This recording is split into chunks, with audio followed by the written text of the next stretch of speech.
desire to explore. There's no curiosity. There's no challenge.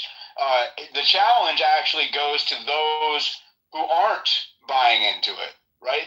And that's the consistent thing. It doesn't matter if it's Fuentes or Poso or Benny Johnson or even Tim Pool, at least for the last few weeks. I don't know, man. It's just fucking weird, right? It is just weird.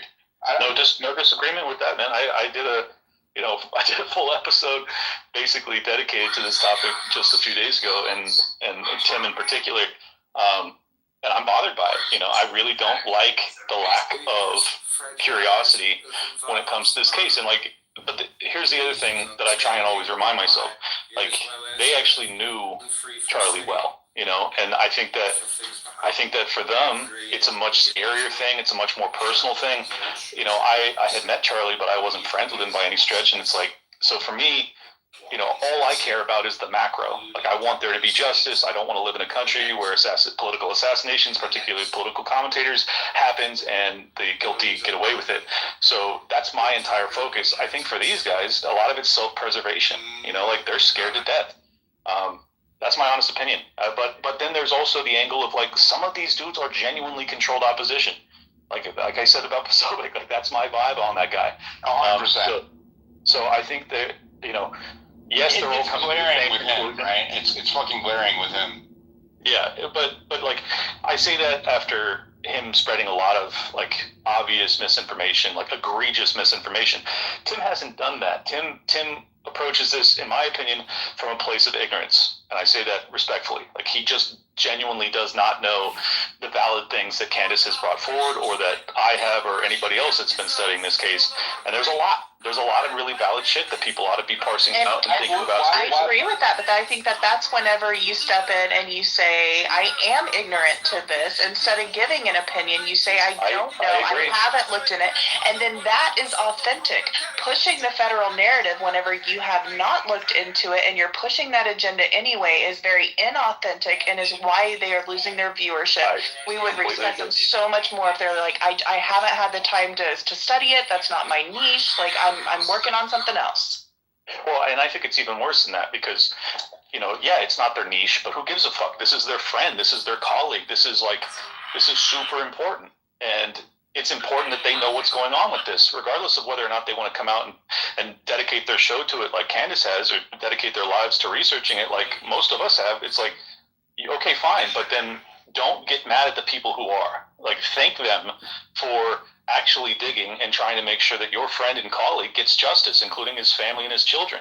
So that's my grievance against Tim, despite him being one of my friends, is that I think that he is really misguided in this. And that's what the whole point of my episode was, all right, you don't have to be doing what I'm doing, but please shut up.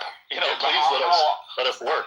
How frequent is it that they're all misguided in the same point? And you know what I mean? It's just there's too much alignment between various folks that fit into a certain box within. And I'm not trying to as I was covering Trump last year in the election, these guys were all very close to the campaign. Poso, Tim Pool.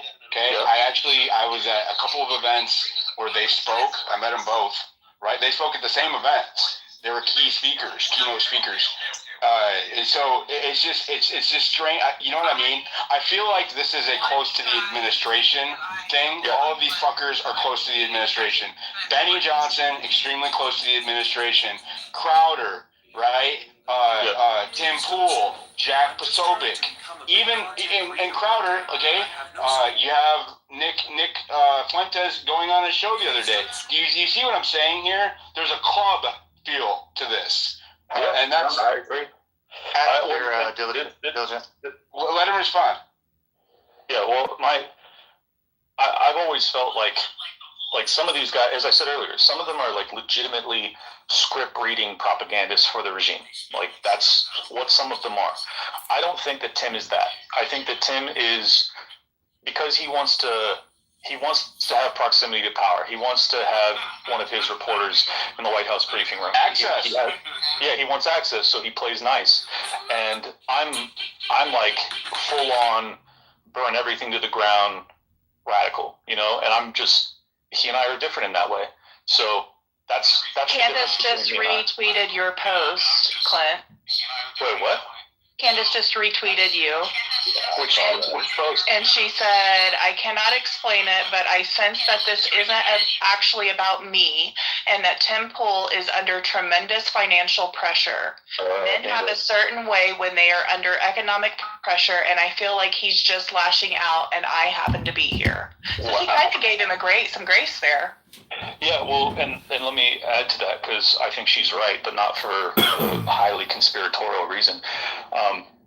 The whole new way, and if anybody wants to get the full, elaborate explanation of my feelings on this, my episode last week about Tim really does so. But can you throw in the Jumbotron, Clint? I don't even know how, dude. I'll do it. I appreciate that. Did you hear that Tim Pool called Candice the C word on the show tonight? And there's a rant there. I'm going to listen to it. I want him to comment on what Noxie was just saying about Candice, though. Go ahead, continue, Clint. Sorry. Yeah. So, and this is just to shorten my point from that episode.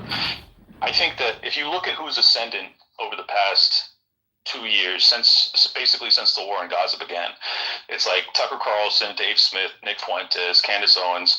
It's all of the people who are either really hyper Israel critical or at least Israel skeptical.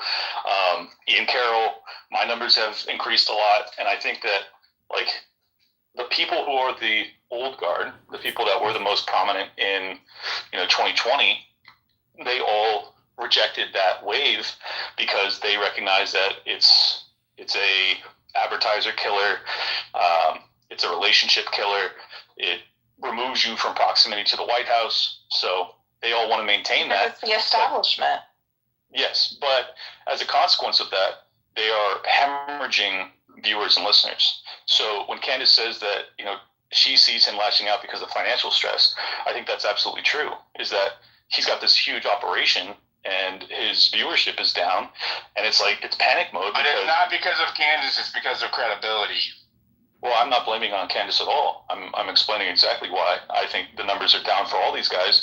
Shapiro's the same way. Daily Wire is imploding. It's like everybody who's, a pro-Israel partisan, or even, Tim, who tries to stay on the fence about it, is just hemorrhaging viewers because the viewers don't want us to be, lying. They want us to be telling the truth. Israel is acting like a psychopath. Diligent seems to think that the reason the base is divided is not because of the Israeli issue; it's because of Epstein I gave my personal anecdotal. Epstein's a big factor. Yeah, I gave my anecdotal experience as somebody who was in the heart of the MAGA movement all last year. And I'm telling you that Israel was not a talked about issue, right? It wasn't. And up until, and I know that a lot of people do have opinions on issue, but I'm just saying the divide did not happen for me anyways until Epstein had shit to do with Israel is related to it, but Epstein was the core issue. And Israel may be. Go ahead. You and I have hashed this out in the past. I think Epstein is totally tied to the Israel issue. So. No, I know that he's involved with Israel, but I'm saying what they were trying to tell me last night, and this is relevant to the topic, that the divide within the MAGA movement and the Republican Party is mostly because of Israel, and I think that's wrong. I think Israel may be a factor, but the main divide is over the issue of pedophiles running the country. And then also the cover-up, and then the following cover-up of Charlie Kirk, and then a bunch of unkept promises alongside of that aren't as important to the people. Well, you're certainly right that Israel is not the number one thing for all Trump supporters. I'm not saying that, but I will say I think that what it has become is a signifier of honesty.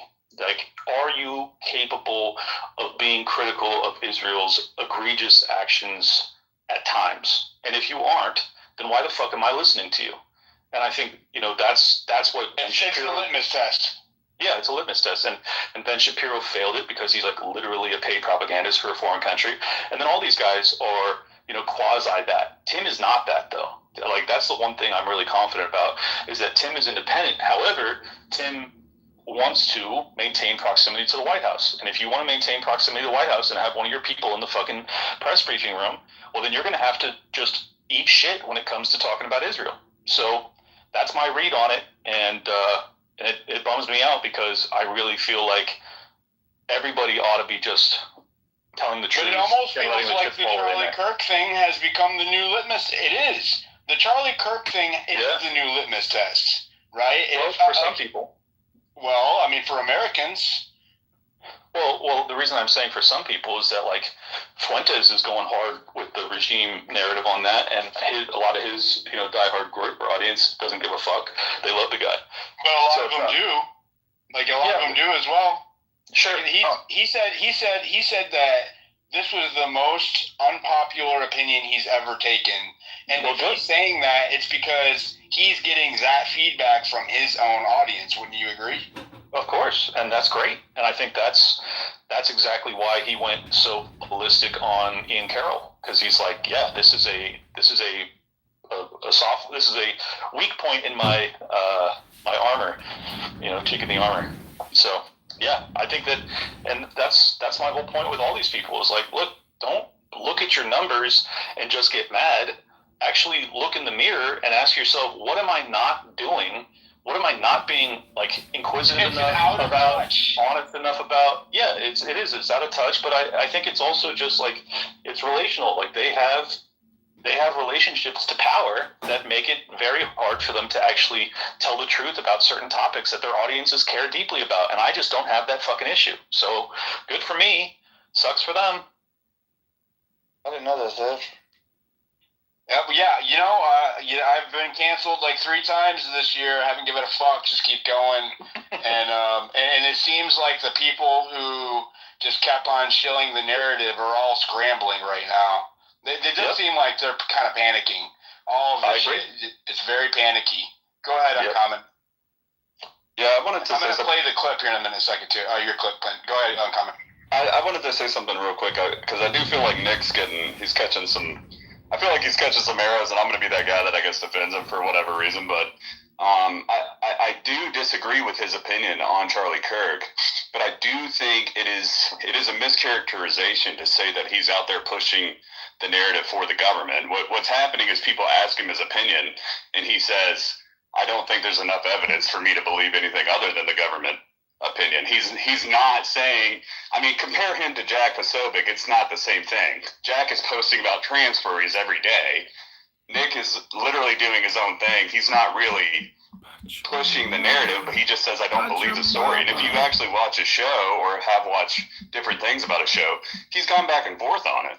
He has literally said, like, he did a whole episode where he went through the reporting and talked about the Israeli money and said he wanted to see more things. And he's like, yeah, some of these text messages are, like, pretty wild. And but he's also obviously had personal issues with Candace. And frankly, Candace does get in over her head sometimes and does say things that are legitimately foolish.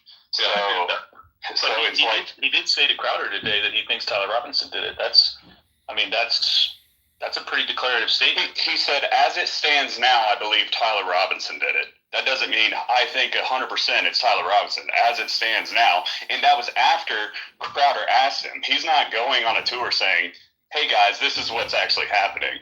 He just says, my point is, why not just say, I don't know? He is going on a tour. He's been on do you guys know for sure who did it? No, I don't. That's why I would say I don't know. Well, I agree, but I mean, it's also not crazy to say, as it stands, I'm going to go with this because I haven't been convinced of anything else. I mean, I disagree with his opinion. He literally said, dude, he won't even acknowledge the fact that Kirk was moving away from his pro-Israel position. He completely ignores those text messages. No, that's not true. He's gone over at different points to different things. I'm going by what I heard yesterday. He's gone back and forth on it. I agree with you. He has acknowledged it, but then when he's trying to attack Ian Carroll, he conveniently leaves out the fact, well, what changed from September 7th to September 11th? And it's like, well, September 9th, he was texting saying that I have no choice but to abandon the pro-Israel cause, and then the day after that, later, he's fucking dead. well, and then the day after that, according to Candace, he's also texting his top security, Dan Flood, as well as other members of TPUSA, saying, I'm going to get killed tomorrow. It's like if she's right about that, that's a huge fucking deal. Yeah, and we have the message from Harrison Smith saying, I've been told privately. I generally agree with you guys, but I am saying, like, if you look at it objectively, to lump Nick in with Tim Pool. I'm not saying they're the same thing. But I do think that's the characterization that I'm hearing. Is like he's pushing this. Diligent's certainly doing that. Well, yeah, because it's true. They are all saying the same thing. Okay. No, they aren't. Oh, well, hold on. There is a consistent message here. 1, Tyler Robinson killed Charlie Kirk. 2, if you challenge that, you are a conspiracy theorist. He's saying conspiracy theorist. All the other ones are saying conspiracy theorists. Andy NGO is saying conspiracy theorists, right?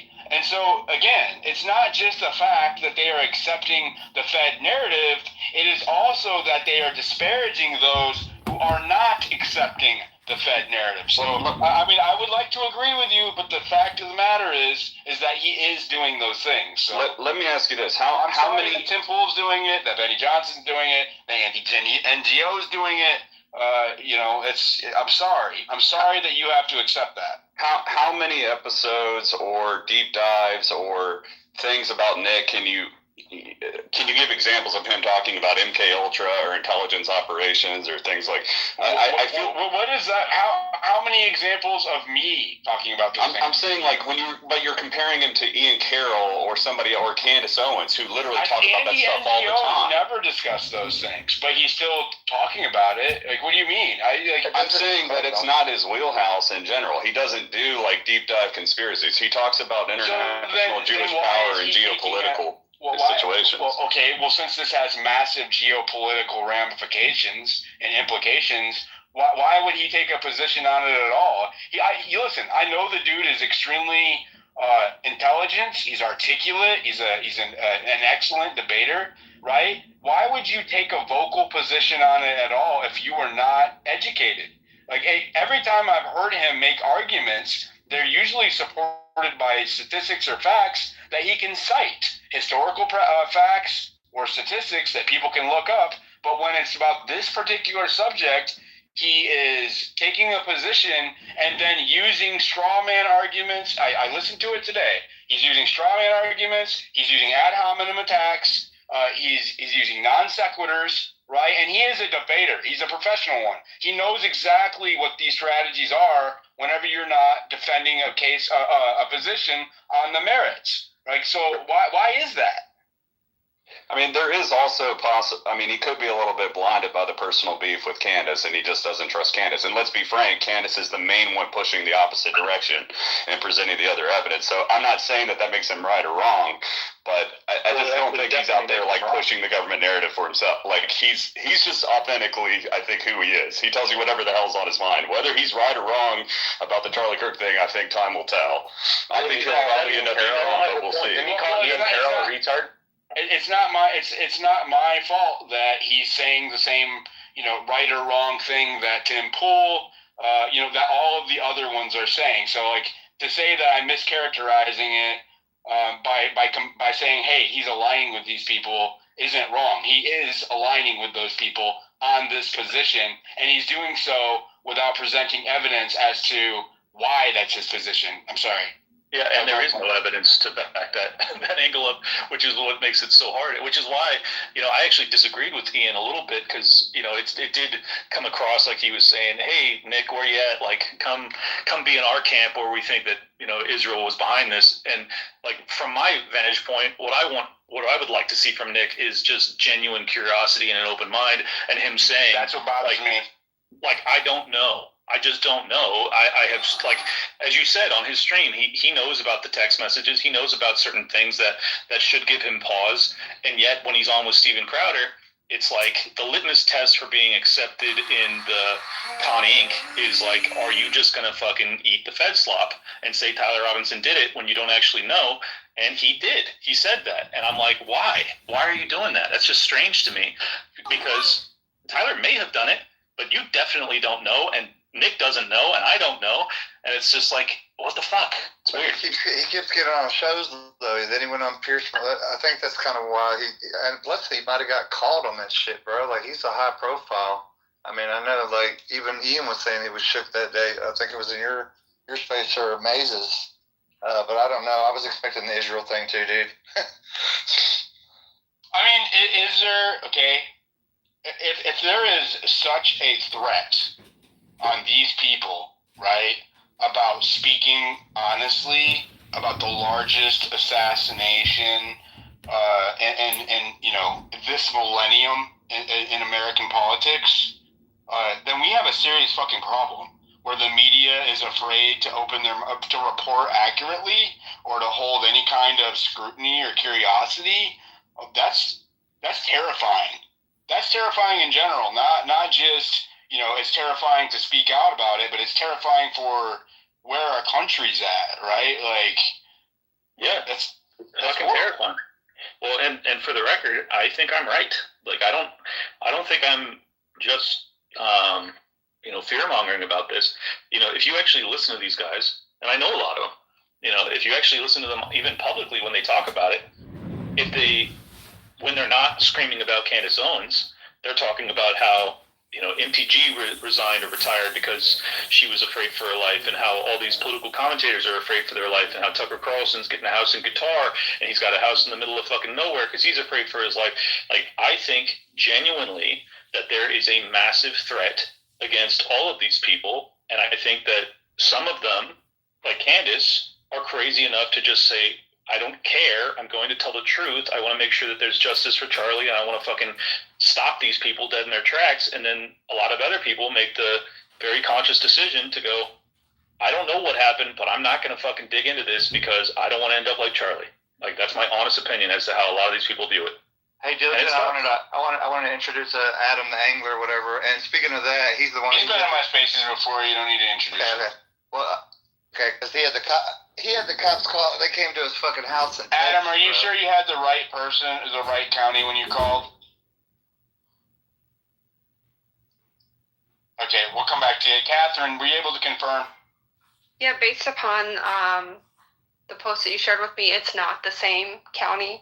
Okay. You'd have to call other counties. So the location that Tim Poole shared when he was making a post the other day, Adam, the town that he was posting from, because he shared that publicly on a post, which seems like it's probably intentional,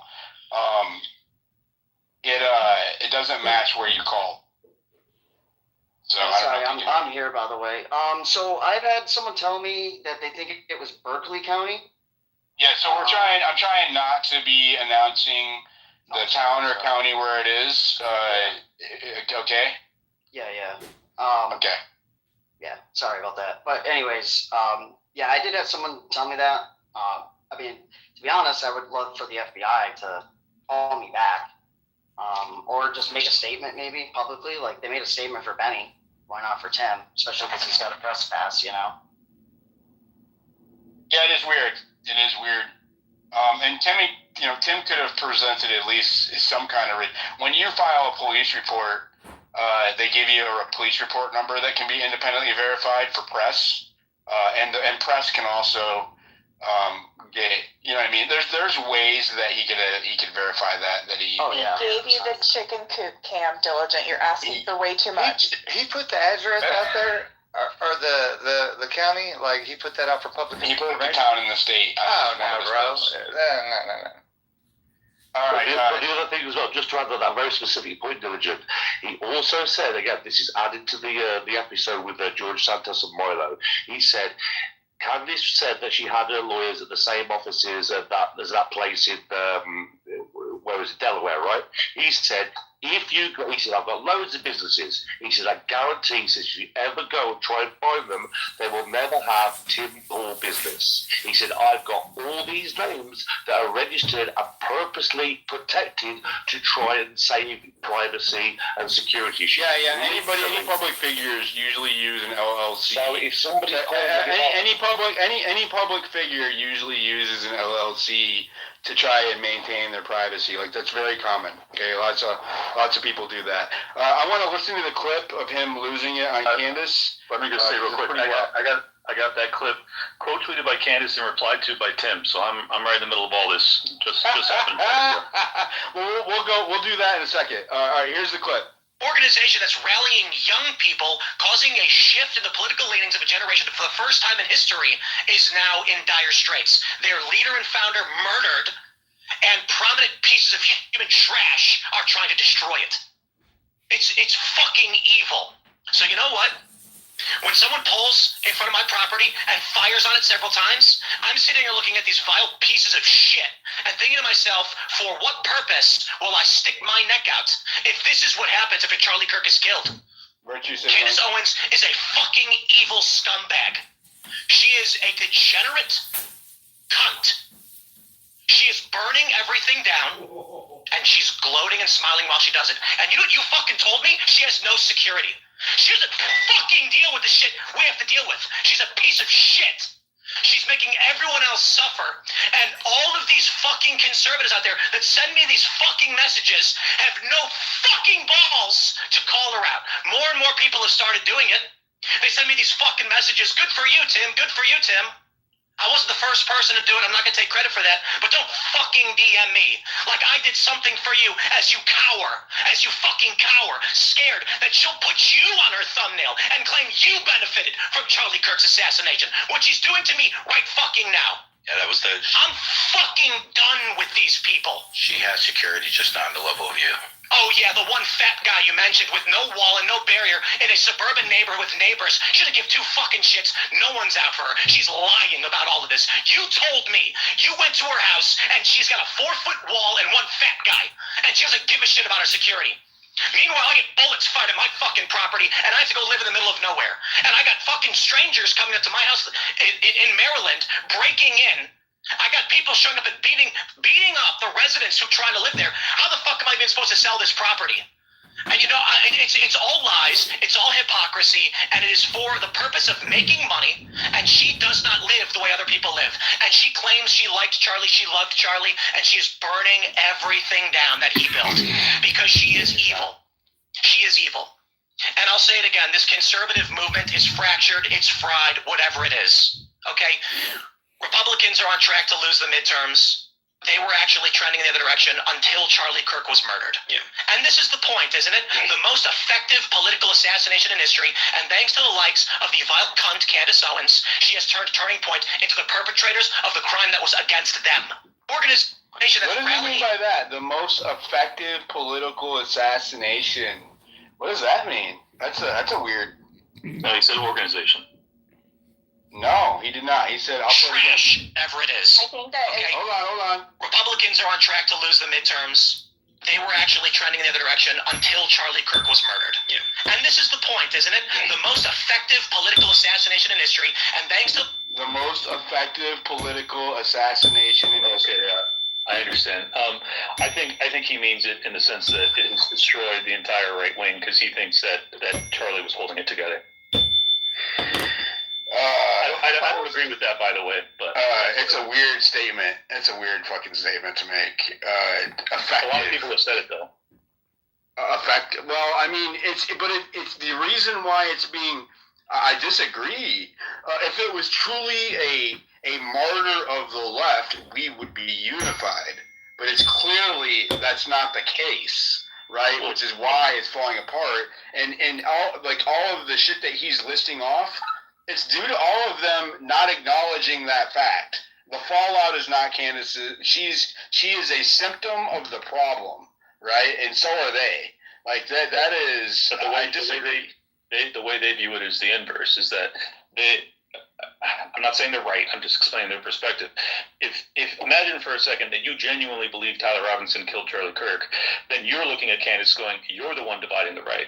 And then all of us that are on the other side going, I don't think Tyler Robinson did it, or he certainly didn't work alone.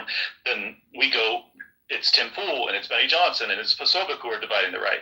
So that's the split, is like this, basically whichever way you come down on who's responsible is how you feel about who's dividing and who's not. I feel like it's Trump. So I want to real quick before we continue on, he's part of it for sure. I'm going to read. So Candace responded. It says this: I cannot explain it, but I sense that this isn't actually about me, and that Tim Pool is under tremendous financial pressure. Men behave a certain way when they are under economic pressure, and I feel like he's just lashing out. And I happen to be here. And then she says in a following comment, on that note, I genuinely hope that whatever it is, he gets through it, but I can guarantee that blaming the future 2026 GOP midterm results on Candace Owens is not the solution. And then you said that he replied, what did he say back? He just shared a screenshot because he's really upset because she put out an episode today that said who benefited from Charlie Kirk's assassination. In the thumbnail, she included Tim Pool, and I think that was pretty below the belt. So this guy, Antunes, put a screenshot of all of the millions of views that she's had on her last 20 episodes talking about the Charlie Kirk assassination, and basically he's countering with, she's the one that's profited from this, not me. They all have, really. You know what I mean? Like everybody who's talking about it has seen an increase in numbers because people care about it. So like even me, you know, some of my most viral posts in the last month have been about Charlie Kirk. But it doesn't mean that the caring about the issue isn't genuine. I completely agree. But if you're in their camp where they genuinely believe the Fed narrative, then it's like, all right, well then these people are just profiting off of clickbait conspiracy drivel, and they don't actually believe in anything they're saying. The issue is that I think if you actually talk to these people, like, you know him, Clint. Do you think that he genuinely believes the Fed narrative? Jack Posrak, I mean, he can't believe that. I think hold on. Jack. I'm talking about Tim. Jack may. I think Tim doesn't know. That's my honest opinion as to it.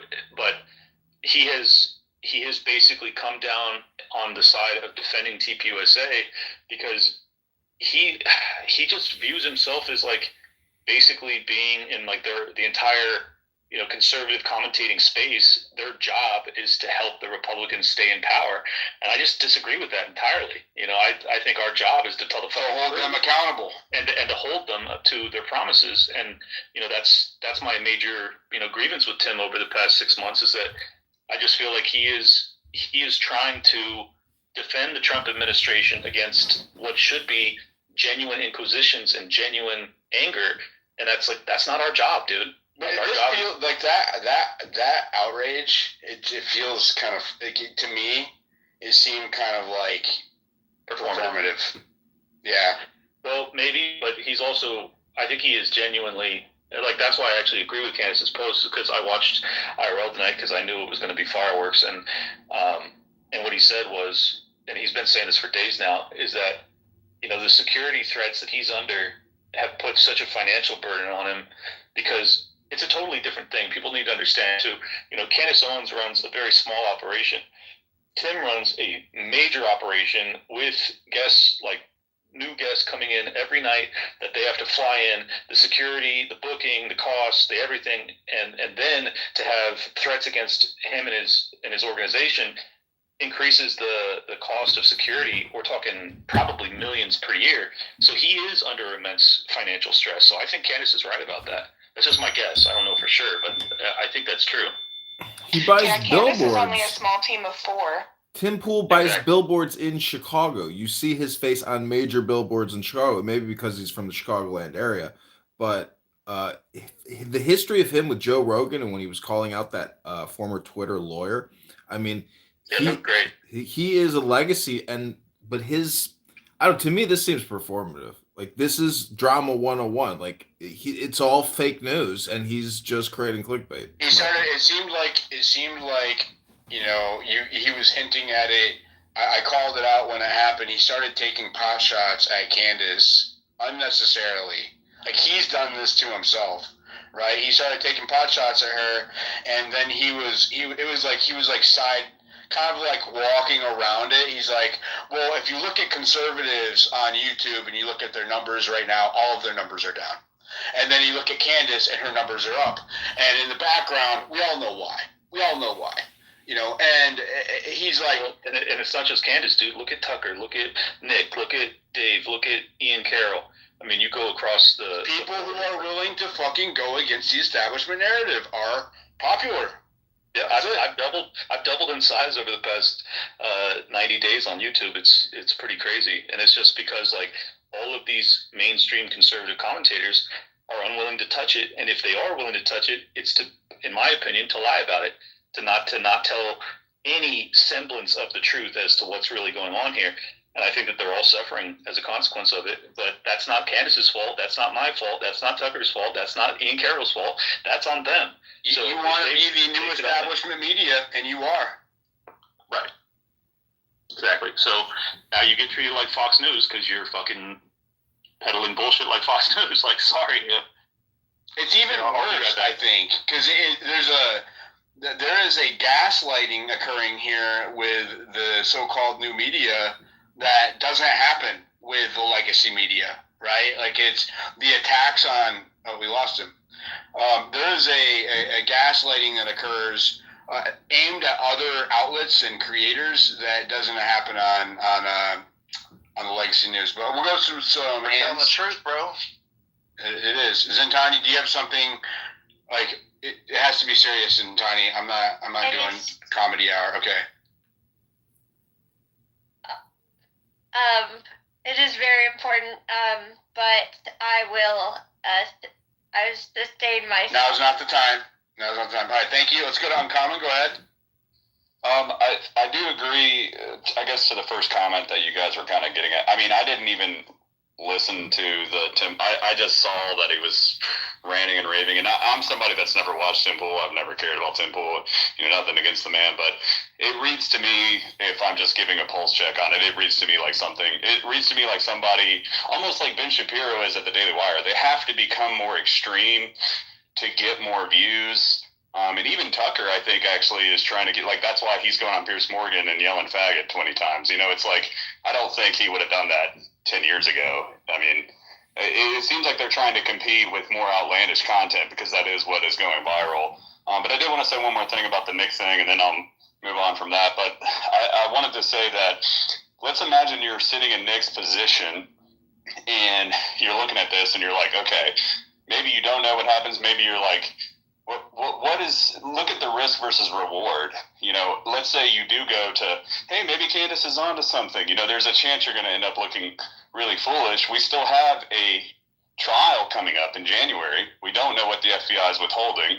We'll know a lot more by that point. Maybe. I mean, I agree that they've released a lot of... They're betting that they're betting on the feds. That's what they're betting on. It's not so much that, but if you listen to what Nick has actually said, he said it's funny that you say like some of these people are looking like they're not criticizing Israel or Jewish power as much. Nick hasn't relented from that line. You know what I mean? So I don't think it's like I never said that. Well, I guess the implication is that some of the other podcast hosts are. What I said was that I didn't say that was the common denominator between them at all. I said that the common denominator is that not only are they pushing the establishment narrative or the Fed narrative, they are disparaging other people. That wasn't one of the common denominators for me. Well, anyway. The only thing I said is that it struck me as odd, particularly about Nick, because he built his platform being critical of Israel, right?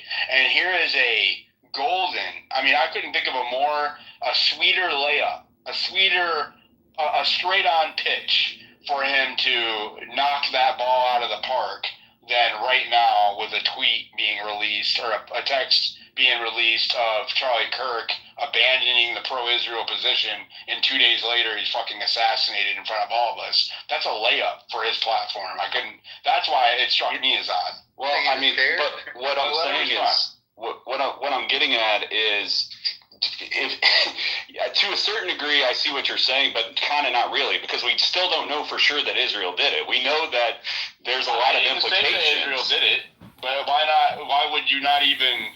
Because there's a chance you're going to be wrong and you're going to look like an idiot. And why? Hold on. I'm willing to talk about it, and I haven't taken that position. You know what I'm saying is that if you listen to what Nick said on his show, he says we don't have to second guess about Jewish power or things controlling our government.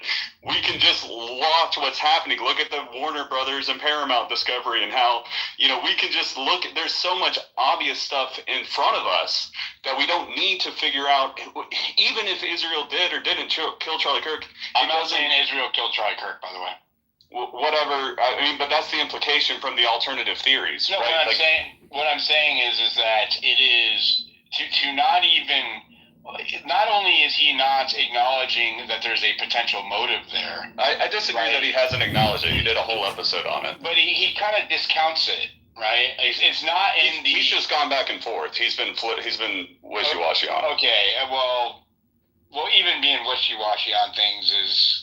But, I don't know. I'm just going by what I heard, yes. But what I'm saying is he's still just as critical of Israel and Jewish power as he ever has been. He's just not stepping into something that he thinks could be I mean, they began the show on Crowder with a bunch of softball questions. Are you an anti-Semite? No. Are you perceived to be an anti-Semite? No. Like all of these. Mute your mic, Johnny. Your mic's horrible, please.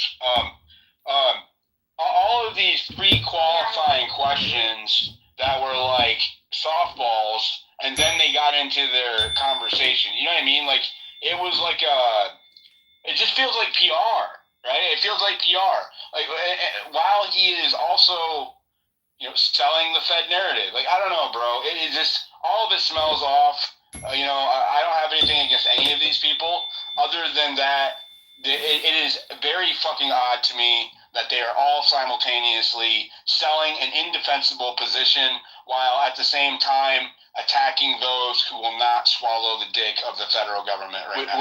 Would you agree that it from his perspective, like in terms of risk reward, what does he have to gain by this saying, is an X-Space called New Media Crash Up. Benny Posa, Fuentes, and Fed Swap. Timmy Smollett.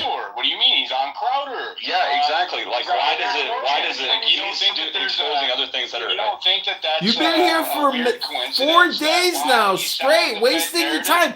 Go to the gym and read a book. Big fucking podcast that he didn't do before. Like, you don't think that? Shut up about your face, Scarface. It's called a beauty mark now. You gotta stop sitting shiver on your face. The time of mourning is over. No more mourning your Scarface. You can't. It's not legally permissible anymore. We don't want to hear it. You are banned from repeating yourself. My view is than Nick does on a nightly basis. I don't know. I just read an article, and since Charlie's death, Nick has been pushed, like, his mentions and everything are up 60% in mainstream media. And so by large accounts, the conservative movement, like, there's a drastic change since Charlie's death of them pushing Nick Fuentes to the forefront. Who is they or pushing? You're saying like mainstream media? Mainstream media? Who's like CNN, ABC, Piers Morgan. He's clipped and stuff everywhere, bro. I mean, yeah, Piers Morgan basically tried to shake him down the entire time and played clips and told him how horrible he was, but then Piers just looked like an idiot. So I don't. Bro, what are you talking about? People love him. Like the interview went great for him. It's just great PR, like this Diligence said. Yeah, it's a PR run, right? It is a PR run. But what is happening in exchange, right? That's my point. Is that he is taking an extremely unpopular position while he is on this unprecedented mainstream PR run, right? Why is he bad-mouthing Tucker Carlson like a week or two after for calling him an anti-Semite afterwards if he wants to keep the relationship going? Because Tucker Carlson took pot shots at him, and that's an ego thing, if I had to guess. Yeah, and I agree, but if he's got some special deal where he's going to stay in the mainstream, Tucker Carlson's the biggest voice on the right. If you are, I I don't want to say Israel, but if you are the establishment, right? If you can have somebody that is not pro-Israel and is known for not being pro-Israel come in and mainstream them saying that they've captured Gen Z. If they kill Charlie Kirk and they bring in Nick Fuentes, they have captured Gen Z on the right in America. Period. And that looks like exactly what's happening. That's exactly what's fucking happening. Okay, they control TPUSA and they are bringing Fuentes in. That's why we're talking about it. That's why it matters. So, but why is it just doesn't follow though? Because like then Nick would be less critical of Israel and Jewish power and the people controlling Turning Point USA, but he's not. So you don't think? But listen. But it It's always only certain things, right? I have talked about everything under the sun, but it wasn't until I talked about Epstein and wouldn't let it go that they came after me and tried to cancel me, and other people I know as well. Same thing with Charlie Kirk. It's the same thing. It is only certain, We're gonna very, restart very the certain live. things Go back to the that they profile. do not Click the want you new to fucking talk live. about, or they want you to hold a certain position about. It's not gonna be your brand. Like if they were like, hey, we'll bring you in, but you can no longer talk about